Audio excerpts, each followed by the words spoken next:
Assalamualaikum warahmatullahi wabarakatuh.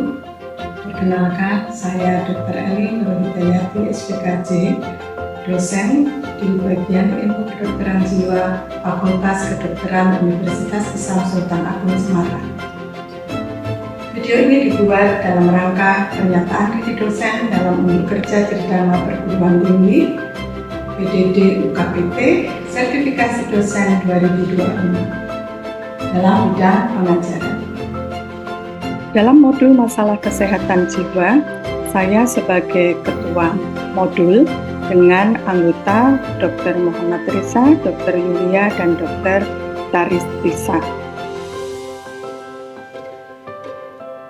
Tentang deskripsi modul masalah kesehatan jiwa ini, modul masalah kesehatan jiwa itu ada di semester 4 dan diberikan selama 4 minggu dengan bobot SKS 4 SKS. Di dalamnya terdapat lembar belajar mahasiswa atau LPM dengan beberapa sasaran pembelajaran dan skenario. Karena saya sebagai ketua modul, saya juga terlibat pada pembuatan skenario tersebut. Modul dipelajari dengan strategi problem-based learning dengan metode diskusi atau tutorial atau SGD, kuliah dan praktikum. Untuk tutorial dilakukan 2 kali seminggu, di setiap kegiatan berlangsung selama 100 menit. Nah, untuk kuliah ini ada yang 50 menit dan juga ada yang 100 menit.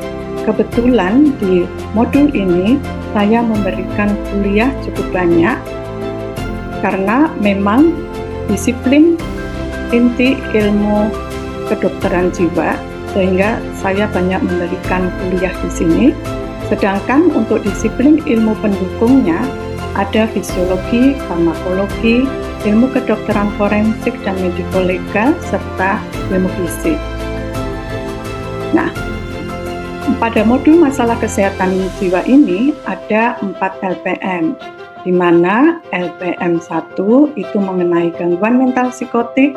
Di sini termasuk bagaimana mahasiswa nanti bisa melakukan diagnosis semua gangguan mental psikotik, diantaranya adalah skizofren, kemudian ada psikotik akut, kemudian juga ada psikotik lainnya, termasuk juga gangguan waham menetap. Kemudian di LPM 2 itu topiknya adalah gangguan afektif. Di sini mahasiswa bisa mengetahui dan diharapkan bisa melakukan diagnosis untuk gangguan bipolar dan gangguan afektif yang lain. Kemudian di LPM yang ketiga itu adalah gangguan mental karena penyalahgunaan sel. Kemudian untuk LPM yang keempat itu topiknya adalah gangguan cemas, di mana gangguan cemas ini meliputi ada gangguan fobia, ada gangguan obsesif kompulsif, ada gangguan panik, dan juga ada gangguan cemas yang lainnya. Sedangkan untuk kriteria penilaian pada modul masalah kesehatan jiwa ini, nilai pelaksanaan SGD adalah 15% dari nilai summative knowledge. Yang dinilai dari SGD ini adalah kehadiran aktivitas interaksi dengan kelompok dan penguasaan materi dalam diskusi. Nilai praktikum 10% dari nilai summative knowledge, sedangkan nilai ujian tengah modul itu 30% dari nilai summative knowledge. Yang dinilai adalah semua materi SGD, materi kuliah pakar, dan juga materi praktikum. Nilai ujian akhir modul 45% dari nilai summative knowledge. Untuk kriteria penilaian, nilai akhir modul dihitung dengan rumus sebagai berikut.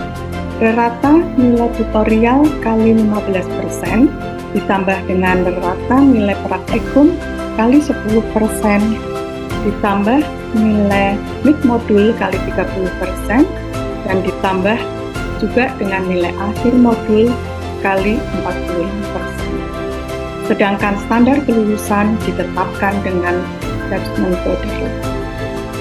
Kemudian kita akan melanjutkan video ini dengan cuplikan video pembelajaran untuk topik simptomatologi dan pemeriksaan status mental.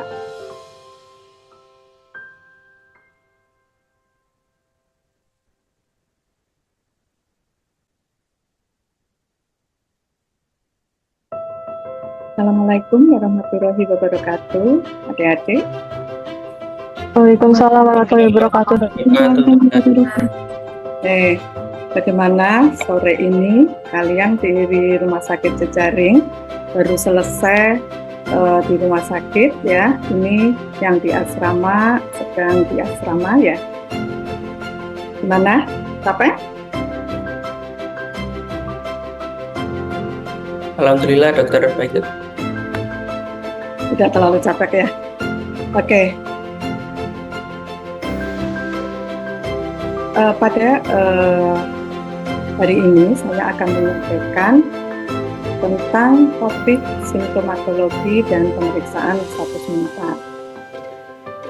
Nah, untuk kemarin kita sudah belajar tentang anamnesis riwayat pemeriksaan psikiatri ya, anamnesis ya, dan apa aja yang ditanyakan untuk data-data pasien.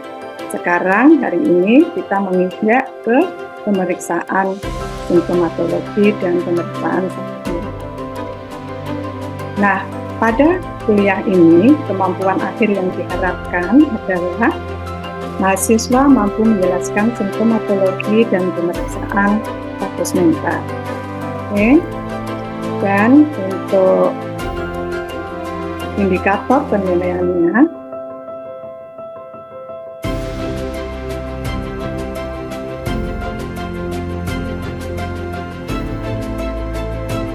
adalah ketepatan dalam mendefinisikan simptomatologi dan kemudian menjelaskan macam-macam simptom. Kemudian kalian juga bisa memahami cara pemeriksaan status mental pada pasien serta akhirnya bisa mengidentifikasi simptom pada pasien. Apakah simptom itu normal atau ini simptom ini juga terdeteksi mengalami suatu gangguan. Nah, apa sih sebetulnya simptomatologi? Untuk simptomatologi adalah ilmu untuk mengetahui dan menilai simptom atau gejala mental dan perilaku yang secara klinis cukup bermakna. Tidak hanya untuk menentukan atau mengklasifikasikan gangguan, tetapi juga untuk mengidentifikasikan penyebab dari gangguan tersebut. Ya. Kemudian untuk pemeriksaan status mental itu adalah penilaian terstruktur terhadap fungsi mental pasien pada saat tertentu, membantu untuk diagnosis dan perawatan pasien selanjutnya. Pemeriksaan status mental ini merupakan bagian penting dari evaluasi klinis dalam bidang psikiatri.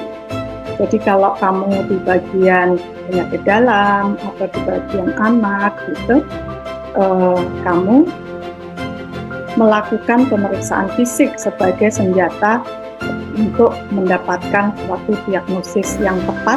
Pemeriksaan fisiknya harus tepat. Nah, di psikiatri ini kemampuan kamu untuk melakukan pemeriksaan status mental itu sebagai dasar supaya kamu bisa melakukan diagnosis yang tepat. Dengan diagnosis yang tepat, akhirnya kamu bisa memberikan suatu terapi yang tepat juga. Nah, tujuan dari pemeriksaan status mental adalah menilai fungsi mental, memberikan gambaran tentang bagaimana seseorang berpikir, merasa, dan berperilaku pada saat pemeriksaan. Jadi pada saat wawancara, kita bisa melihat gimana sih cara berpikir seseorang dan bagaimana perasaan pasien ya, terutama karena kita sedang melakukan wawancara, dan juga perilaku pada saat pemeriksaan.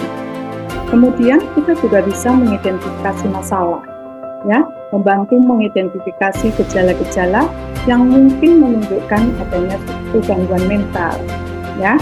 Jadi nanti kamu belajar tentang apa saja sih simptom-simptom itu, dan kalau ada simptom tersebut pasien ini bisa disebut mengalami suatu gangguan mental, ya. Kemudian pemeriksaan status mental itu juga membantu dalam merencanakan terapi, perawatan, dan intervensi yang tepat. Nah, komponen-komponen pemeriksaan status mental itu ada penampilan, sikap dan perilaku, mood dan afek, kemudian proses pikir, isi pikir, bentuk pikir, persepsi, dan juga kognisi. Di mana kognisi ini yang tercantum dalam kognisi adalah perhatian dan konsentrasi, orientasi, memori, bahasa, dan kemampuan visuospasial. Kita juga menilai dari insight pasien atau tilikan pasien. Nah, pada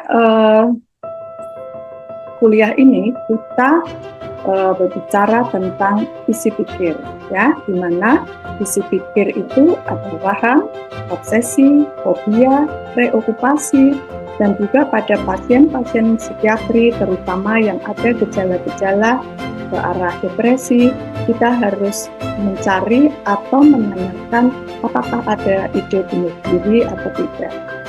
Karena bunuh diri itu merupakan suatu kegawat daruratan di bidang psikiatri. Nah, apa sih sebetulnya fobia itu? Fobia adalah rasa takut yang irasional, jadi pasien atau penderita itu merasa dan paham bahwa ini tuh nggak masuk akal gitu.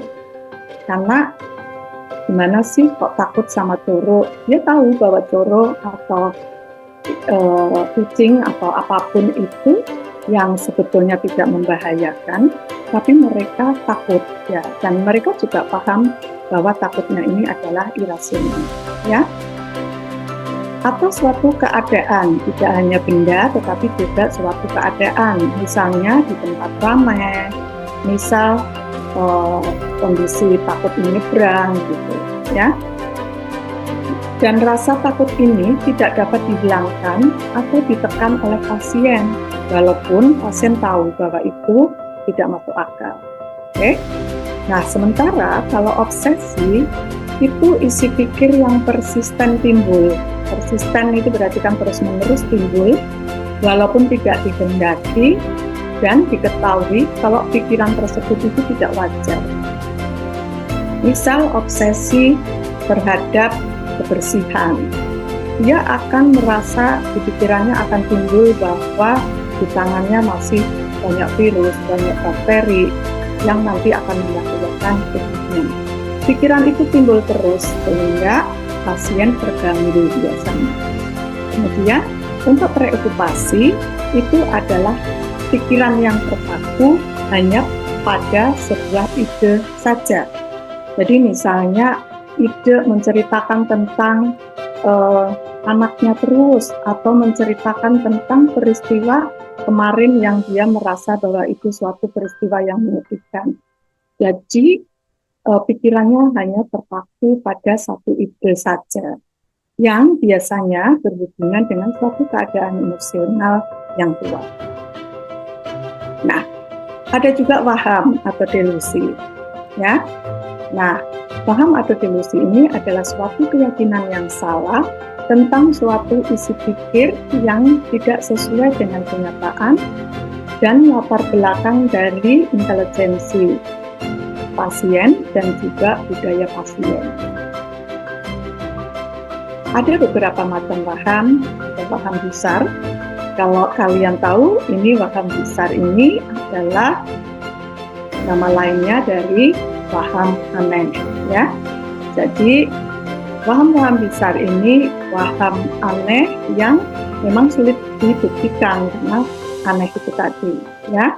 Ini biasanya waham-waham yang merasa pikirannya disisipi, merasa pikirannya dikendalikan, dan juga merasa pikirannya disiarkan, ya. Kemudian ada juga waham persekutorik. Waham persekutorik itu namanya juga persekutorik, ya.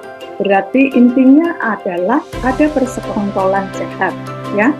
Jadi pasien itu merasa ditipu, merasa dijahati, merasa diawasi, merasa dikejar, eh, semua tujuannya adalah mau menjahati pasien. Kemudian ada juga waham rujukan atau nama lainnya adalah waham referensi.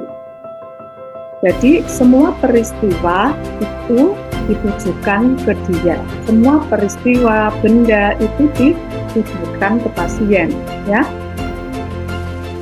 Jadi harus ada suatu peristiwa atau benda yang menjadi rujukan pasien gitu. Kalau yang waham persekutorik itu kan tidak ada rujukan benda ataupun peristiwa yang menjadi rujukan. Jadi bedanya di situ. Kadang-kadang mahasiswa kalau masalah waham persekutorik dan waham referensi ini sering kebalik-balik, ya. Kemudian juga ada waham bersalah, yaitu merasa lebih tentang kepandaian, tentang kekayaan, tentang keturunan, ya. Itu. Kemudian ada juga waham nihilistik, yaitu waham di mana pasien merasa bahwa dunia sudah berakhir, dia sudah mati, ya. Itu waham nihilistik. Oke. Jadi waham bisar tadi itu melibatkan suatu keyakinan yang aneh dan tidak masuk akal, bahkan bertentangan dengan kenyataan dan tidak bisa dijelaskan dengan secara logis. Misal otak saya mencair, di otak saya ada batunya, gimana kita akan membuktikan gitu. Lebih kalau yang non bisar itu kan sebetulnya kita masih bisa buktiin. Kalau kayak yang tadi, yang waham persekutorik, dia merasa kayak ada yang mau berbuat jahat, kita bisa tanya siapa yang berbuat jahat, kemudian dia bisa klarifikasi ke yang tadi dituduh berbuat jahat. Apakah betul dia mau berbuat jahat? Kalau berbuat jahat, kira-kira kenapa ya dia berbuat jahat dengan pasien? Jadi kita juga melihat alasan pasien itu apakah masuk akal atau tidak. Gitu. Ya, nah waham non bisar itu meskipun salah, tapi masih bisa terjadi dalam kehidupan nyata. Misal tadi menuduh suaminya atau istrinya selingkuh, itu kan masih bisa terjadi di dunia nyata. Makanya hati-hati juga pada saat menanyakan waham, kita mesti juga cross check ke keluarganya. Apakah betul suaminya atau istrinya selingkuh. Itu bisa dibuktikan kalau untuk waham-waham yang non bisar. Sedangkan untuk waham bisar tidak memiliki dasar realitas sama sekali. Nah, tadi kalian sudah mendengarkan, sudah saya kira mendengarkan dengan baik ya. Gitu. Coba kira-kira apa perbedaan antara waham persekutorik dan waham rujukan? Untuk soal yang pertama, kira-kira siapa yang mau menjawab? Silakan.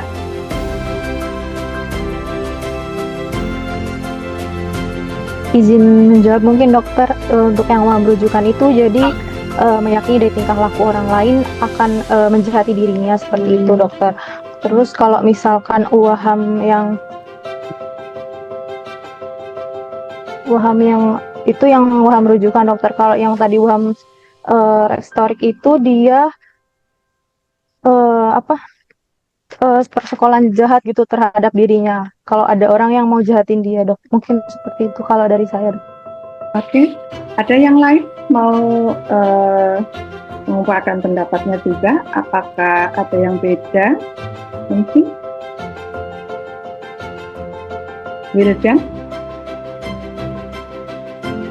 Baik dokter, mungkin saya izin menjawab atau menambah sedikit. Mungkin untuk antara perbedaan dari waham persekutorik dan waham rujukan sendiri itu, mungkin saya sependapat dengan tadi. Mungkin untuk yang persekutorik sendiri itu saya lebih menangkapnya itu ketika yaitu waham di mana ada keyakinan bahwa seseorang atau sekelompok orang di lingkungan dari orang yang mengalami itu mencurigai atau kita mencurigai, pasien itu mencurigai atau mengejar atau kejar untuk bagi pasiennya atau pasien itu merasa bahwa orang-orang di lingkungannya itu merasa curiga pada dirinya gitu dokter. Mungkin untuk yang rujukan sendiri itu mungkin lebih ke berkaitan dengan kejadian di sekitar gitu, atau semisal itu ketika orang atau pasiennya itu nonton berita di TV itu mungkin beritanya itu dia itu memiliki paham bahwa berita itu ngomongin tentang dirinya gitu dokter. Mungkin itu dari saya dokter. Ya, bagus ya. Jadi ide rujukannya itu bisa suatu peristiwa, misal dia melihat TV gitu, bisa juga suatu benda gitu. Tapi tolong hati-hati ya, bahwa tadi dijelaskan di depan bahwa waham itu tidak sesuai dengan budaya setempat ya, hati-hati itu. Kalau misalnya seseorang yakin bahwa keluarganya mau ada yang meninggal gitu, karena dia melihat ada burung gagak hitam di depan pintu pagernya gitu. Nah, itu kira-kira waham atau bukan menurut kalian? Boleh yang lain? Muna?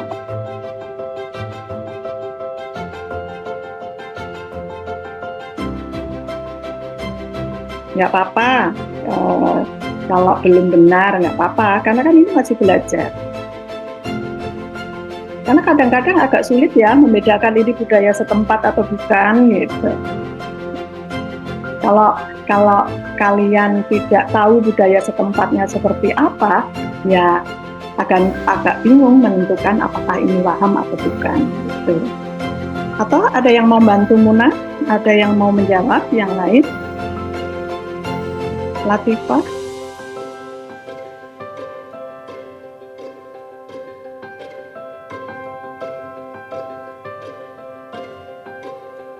Salah nggak apa-apa.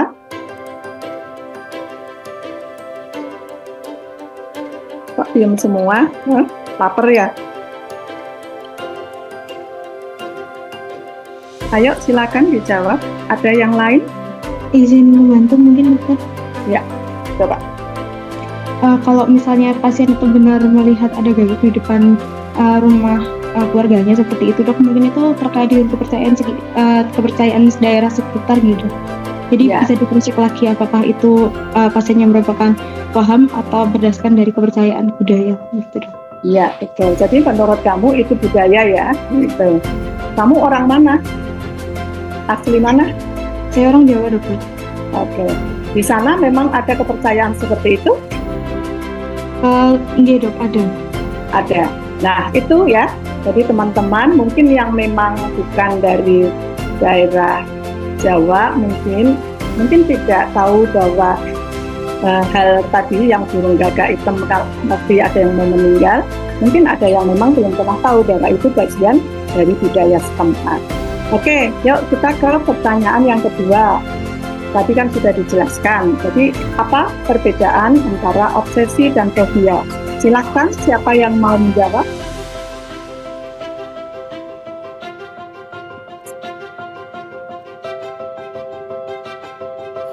Izin dokter, izin menjawab dokter. Oke, ya. Ya, jadi menurut saya kalau obsesi itu sebuah meretapnya pikiran secara patologis atau perasaan yang kuat yang tidak dapat dihilangkan dari kesadaran dengan usaha yang logis. Kemudian untuk fobia, menurut saya itu pikiran mengerikan yang patologis juga, tidak rasional dan menetap, yang sehingga orang tersebut akan menghindari hal tersebut. Mungkin seperti itu. Oke, bagus ya. Jadi fobia itu biasanya disertai dengan suatu penghindaran ya, karena dia akan merasakan cemas yang berlebihan kalau bertemu dengan objek fobianya. Oke, karena waktunya juga sudah habis ya. Nanti akan ada tugas selanjutnya, karena kemarin kamu sudah mempelajari anamnesis riwayat psikiatri, kemudian teknik wawancara juga sudah. Kemudian hari ini tadi kita sudah menyelesaikan kuliah tentang pemeriksaan status mental dan simptomatologi. Dan tugas untuk selanjutnya kalian adalah mempelajari tentang pembuatan laporan psikiatri. Itu, ya. Oke, saya kira saya akhiri dulu kuliah sore hari ini dengan bacaan hamdalah dan wassalamualaikum warahmatullahi wabarakatuh. Waalaikumsalam. Terima kasih dokter. Terima kasih dokter. Adik-adik istirahat, sehat selalu. Oke. Untuk modul masalah kesehatan jiwa ini bisa menghasilkan mahasiswa yang berkarakter, mahasiswa yang sukses dan menjadi dokter yang bisa berpikir secara holistik dan komprehensif serta berguna bagi masyarakat. Demikian, wassalamualaikum warahmatullahi wabarakatuh.